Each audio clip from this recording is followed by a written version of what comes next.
परिचय। हेलो दोस्तों, आप लोगों को अपनी पढ़ाई में खूब मजा आ रहा होगा। मैं एक तोहफे के रूप में जूस की ये बोतल आपके लिए लाया हूं। आप बता सकते हैं कि इस जूस से कितने ग्लास भर जाएंगे? चलिए पता लगाते हैं। इस बोतल के जूस से हम 4 ग्लास भर सकते हैं।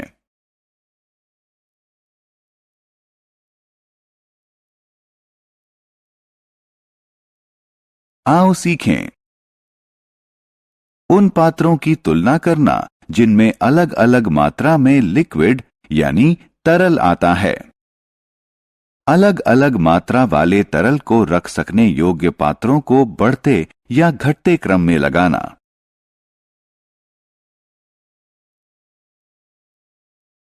क्षमता को समझना। ये एक चम्मच है। अब मैं इस चम्मच को दूध से भरूंगा। देखते हैं इस चम्मच को भरने के लिए दूध की कितनी बूंदों की जरूरत होगी।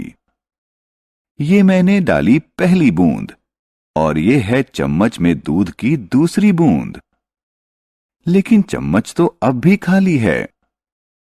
चलिए चम्मच में एक और बूंद डालते हैं और अब मैंने डाली चौथी बूंद। अब चम्मच भर गई है। यानी चम्मच को भरने के लिए दूध की 4 बूंदों की जरूरत है। अलग अलग पात्रों की क्षमता। चलिए एक और एक्टिविटी यानी गतिविधि करते हैं। हमारे पास 3 अलग अलग बर्तन और एक जग है। हम जग से इन 3 बर्तनों में पानी भरेंगे। चलिए शुरुआत पहले बर्तन से करते हैं। 1, 2 और 3।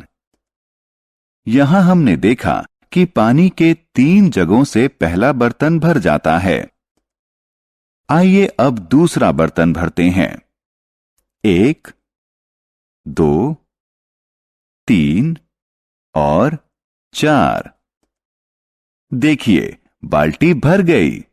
यानी ये बाल्टी 4 जग पानी से भर जाती है। अब आइए तीसरा बर्तन भरें। 1 और 2। इस बर्तन को 2 जग पानी ने भर दिया।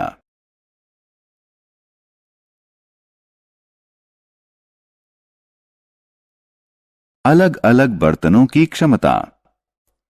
दोस्तों, हमने देखा कि बर्तन नंबर 1 3 जग पानी से भर गया। बर्तन नंबर 2 4 जग पानी से भर गया और बर्तन नंबर 3 को भरने के लिए 2 जग पानी की जरूरत पड़ी। इसका मतलब बर्तन नंबर 3 में सबसे कम पानी है और बर्तन नंबर 2 में सबसे ज्यादा पानी है। 2 बर्तनों की तुलना। सैम दूध की एक बोतल लाया है। क्या वह इस बोतल को 1 गिलास में खाली कर सकता है? वह बोतल से निकले दूध से ग्लास को भर देता है। देखिए, दूध अब भी बोतल में मौजूद है। वह एक और ग्लास लेता है और बाकी बचे दूध को उसमें डाल देता है। देखिए, अब बोतल खाली है। इस तरह सैम दूध की इस बोतल को 2 ग्लासों में खाली कर सकता है। क्या हम इस बोतल को 1 जग में खाली कर सकते हैं? आइए देखते हैं। जग को दूध से भरिए। बोतल खाली है। हम इस बोतल को 1 जग में खाली कर सकते हैं।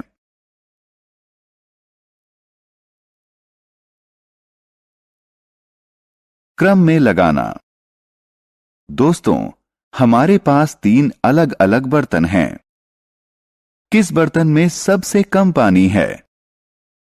हां, आपने सही बताया। बाउल में सबसे कम पानी है। किसी जार में बाउल के मुकाबले ज्यादा पानी होता है और किसी बर्तन में बाउल और जार के मुकाबले और भी ज्यादा पानी होता है। अब इन बर्तनों को बढ़ते हुए क्रम में लगाते हैं। बाउल का नंबर सबसे पहला है क्योंकि इसमें सबसे कम पानी आता है। इस कतार में दूसरा नंबर जार का है क्योंकि इसमें बाउल से ज्यादा पानी आता है। आखिर में हम बर्तन को रखेंगे क्योंकि इसमें बाउल और जार दोनों से ज्यादा पानी आता है।